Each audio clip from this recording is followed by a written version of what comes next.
I just recorded this on Canvas and it deleted, so hopefully this works out better. But I really enjoyed this week's learning and I really enjoyed the different resources. So starting off with section A, I really enjoyed that, like, I think it was a minute-long video to start off with. I really enjoyed it, but I really particularly liked that it talked about how not only does what we post affect ourselves, but it also affects our schools and our communities. I have had so many incidents with this at my high school in particular.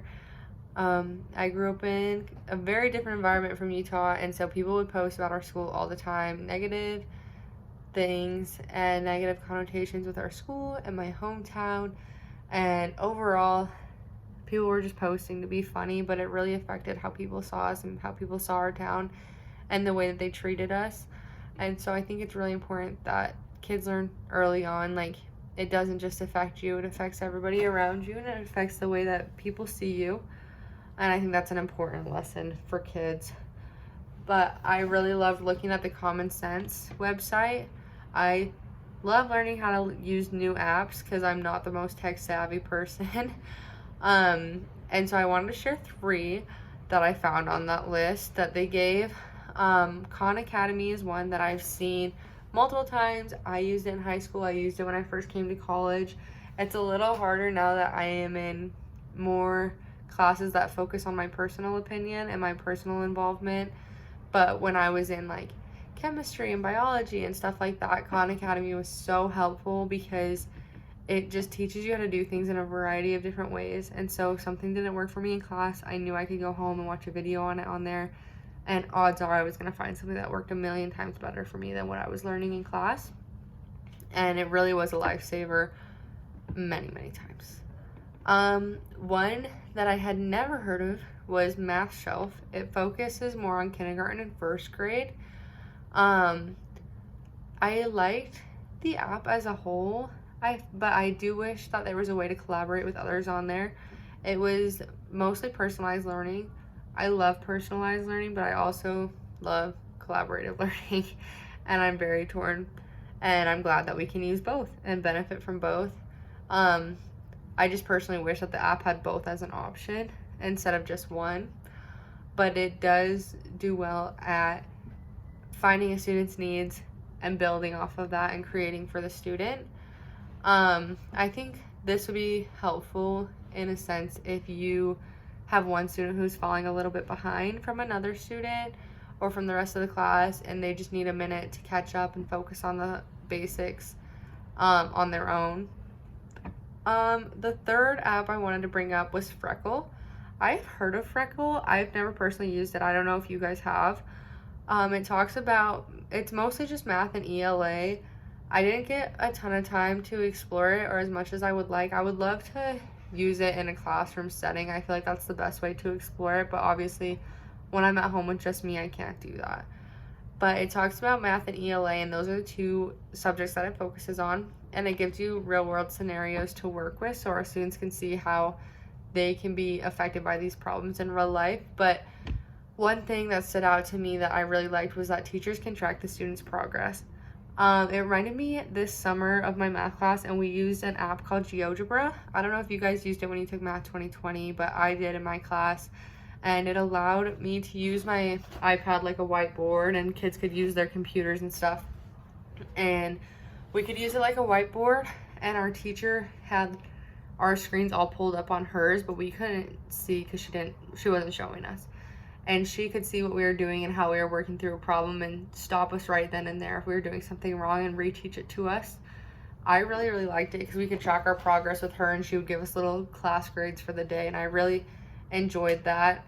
And she would message me after class, and she'd be like, oh, I noticed on your GeoGebra, this is what you were doing. You should have done this. Or this is what you did on your GeoGebra today. It really stood out to me, like, good job. And I really appreciated that. I really do enjoy one-on-one teacher feedback. And I think that is really a huge way to have students progress in the classroom. For my Expand My Horizons, I originally clicked on the 9 resources for digital citizenship to look into that article. However, it led me to a blog post called 7 Tips and 1 Activity to Help Digital Citizens Engage with Empathy. And I loved this article. One thing that I particularly liked about it was when it brought up tagging and mentioning people in posts and videos and blogs and everything of the sort. I think this is a million times more efficient than trying to link it, trying to pull it up for everybody, trying to make sure everybody has access. If something makes you think of someone, just tag them in it. And hey, this made me think of you. Look at this article. Oh, hey, this might be a better way so for you to solve this problem. So I'm going to tag you in this video. I'm going to mention you in this blog post. It's just easier and more organized, and it allows students to be able to collaborate with each other and tag and mention each other in these posts and each other's ideas and grow and teach each other. But one thing that really stuck out to me in that article, it said was to consume as much as you contribute. And I think this can go both ways, to contribute as much as you consume. And that just stuck out to me because that's kind of been my mantra this semester, is to just contribute as much as I consume. I think it's so easy for our students to sit back and relax and just let their peers do the work.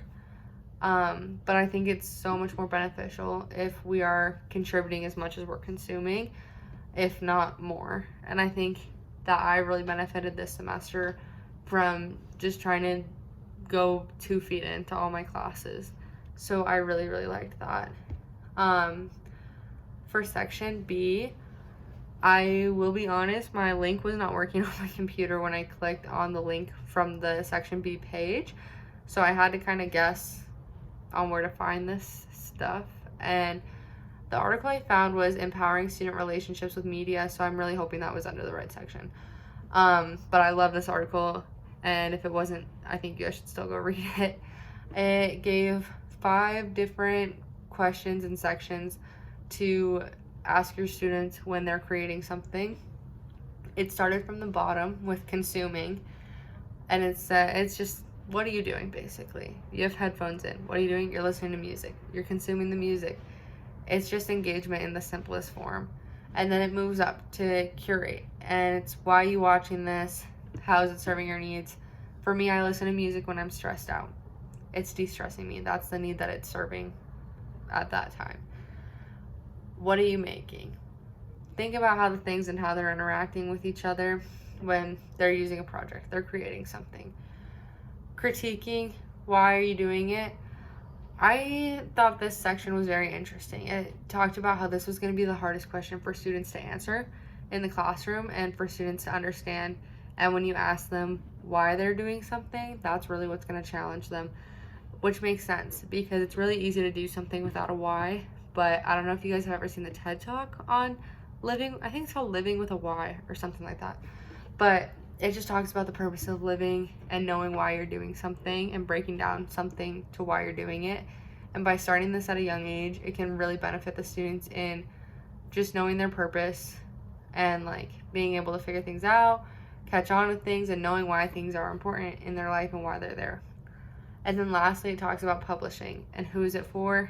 I talked about challenging our students to seek a different audience outside of the classroom. And I really was trying to think about how to do this for kind of a while. But I think it goes back to last week, I think it was, when we were talking about project-based learning. I think that was in this class. And I think it goes into what those kids were doing and how they were asking themselves a question and solving it to help their community, solving it to help a certain organization. It wasn't for themselves and it wasn't for their classroom. It was for something bigger outside where they could see the direct effect. And I think that's huge. As I said before, I love apps. I love new websites. I love trying to pretend I'm tech savvy when I'm not. So for my Expand My Horizons, I looked at the app Blooms. And I don't know if there's something like this created previously, but this is my first time hearing of it, and I thought it was a really amazing idea. Because it connects not only teachers and students in the classroom, but it also connects their parents. And for me, this was huge because of how I'm going to be raising my future family with my significant other's career and how I was raised in a 2-parent working household where you can't always make it to parent-teacher conferences, you can't always make it to everything, you can't remember to send that email every day, you can't remember to just call the teacher and see what's going on and not be playing phone tag. Blooms was talking, well, it was, from what I understood, teachers, students, parents, student aides can all get on, track the students' progress, see how the students' behavior is going, and just see what's going on in the classroom if they can't physically go into the classroom and talk. And I thought that was an amazing idea because I really feel like that will help so many parents in this up and coming generation where it is so common to have a 2-parent working household. And I think more apps like that will come to be, and things will kind of change with parent-teacher conferences and how that will work, because we're a working world and things are getting more expensive and life is getting harder and a lot more people are working, a lot more single-parent households. So I think that was an amazing idea. Lastly, in section C, we looked at NetSafe Utah. I glanced over a lot of it, but I wanted to focus on 2 sections in particular just because I feel like looking into a couple in depth instead of looking at all of them within a time frame helps me better understand the website and the website's purpose. I really did enjoy this website. There was just a lot to look into, and so I'm still kind of processing it. But my first thing that I looked into was the Be Kind Online under the kids section, and you would watch a video, and these videos were very good for kids. I felt like they were a good explanation, they were to the point, and it was just all around good. But what stuck out to me was after the videos, it had a little quiz, and I loved that the questions weren't yes/no questions. It's more thoughtful. The students had to think, they had to remember, they had to be engaged in the video to know the answers to the questions. And I think there is just so much more that students can grow from when they have to give a thoughtful answer instead of memorizing a yes or no. But they had a lot of different resources for a lot of different topics in this section, like making friends online and cyberbullying and when to tell an adult what's going on. And I think those are all helpful topics when you're a kid. I also really liked the NetSafe pledge that they gave at the very end. And it gave bullet points of what was beneficial to the students and what they should remember and what the kids should do to be better online.